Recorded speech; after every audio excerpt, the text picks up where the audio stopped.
In this guide, I'm going to show you how to edit your profile on Instagram.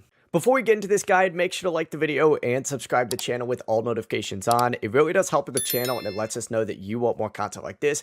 We'd greatly appreciate it. And if at any point throughout this guide you did have any questions, just ask them down in the comment section below and we could help you out further. I'm going to be doing my best to reply to every single comment down there. Begin by tapping on your profile icon down in the bottom right, and on your profile page, you're going to see an edit profile option. Simply go ahead and select that, and you're going to see all of your details. You can change your picture avatar up at the top, your name, username, pronouns, bio. You can add links, banners. You could reorder your grid, change your gender, all that kind of stuff as well. So go through, change whatever it is that you need to go ahead and change, and then go ahead and make sure when you back out that you do save if it gives you the opportunity to.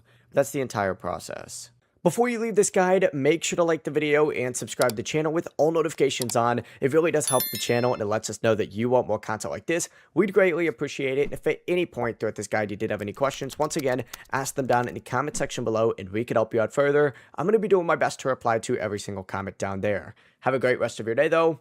Peace.